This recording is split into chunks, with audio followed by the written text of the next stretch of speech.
Maybe it's, you turn 30. I've just turned 30 and maybe it's always going to be like this. That's my worry. It might always, maybe this is my life. I guess that's okay. I mean, and by the way, I can handle being 30.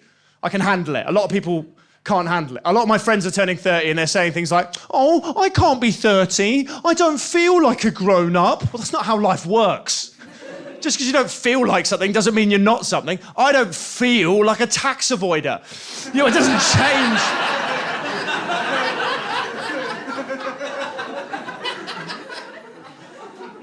Turning 30 is the best thing that ever happened to me.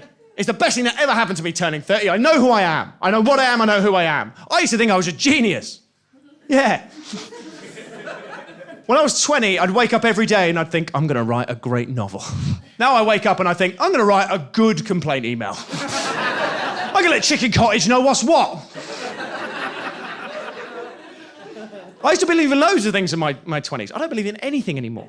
I don't believe in a fucking thing. Like, I used to say things like, if I was alive in the Second World War, I'd have signed up on the first day, I'd have fought those Nazis, I would have died, because freedom is worth dying for. Now, I wouldn't. I wouldn't. Fight in a war. Me. Fighting. What are my options there, genuinely? Get shot in a trench because it's something that somebody else did, or stay at home and have the pick of the widows? I know what I am.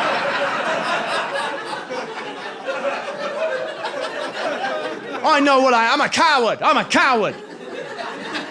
There's nothing wrong with that, okay? I don't believe there's any achievement in death, ever. You're dead. It's the end. Live. That's the achievement. Live, whatever it takes. Sell people out. Burn bridges. People say life is hard. It isn't. It's easy. It's like Crash Bandicoot. Just eat enough apples to keep running. That's all you need to do. Now, let's back this puppy up before you start judging me with your eyes like they did in Aldershot. Because... yeah. Aldershot, if you don't know, is a barracks town. It's a lot of soldiers. I did this in Aldershot. There was a lot of soldiers in the audience. It's a tough sell for soldiers. Anyway, when it comes to us Baptists, somebody dies, and everybody starts showing up.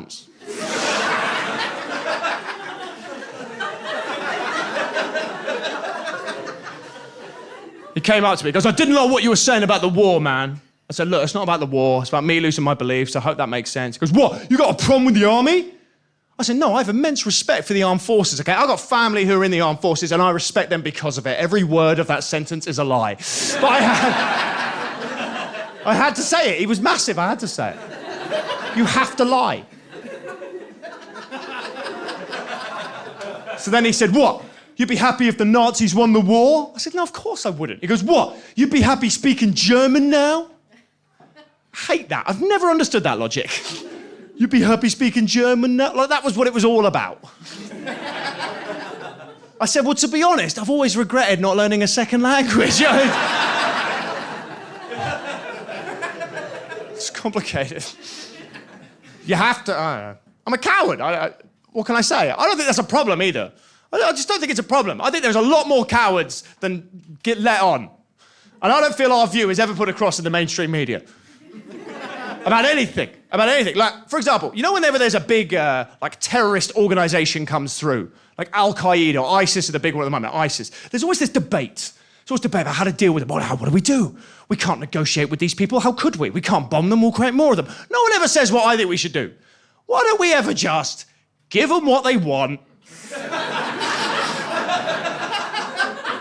And maybe they'll just leave us alone. Like, you look at ISIS, what do they want? They want everyone to convert to Islam. Let's just all convert to Islam. It's easy. We can just say we've done it and not even do it. It's so easy. Look, we've already got people in here with cool hipster beards. I doubt any of you eat meat anyway. We're not that far off. We really aren't. But then you get people go, well, I would rather die for my... I'd rather... sorry, I fucked that up. Go, I would rather... Sorry, thank you, you're great. Can we cut... Joe, are we going to be able to cut this?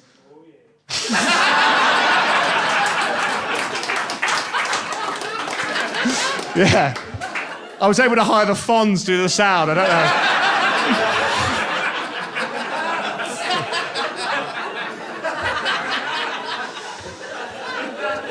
We're now in a situation where this exchange has got more laughter than anything I've written.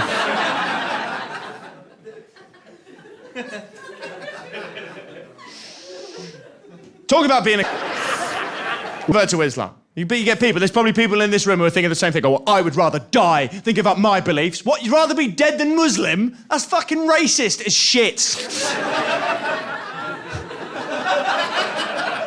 Give them what they want, that's what I say. You might think I'm a coward. I'm telling you, it's cowards like me who are gonna win this war. I'm indestructible to terrorism. I'm indestructible. They'll never beat me. They'll never beat me. What's your plan, terrorist? Make me nervous and paranoid on public transport. You're too fucking late.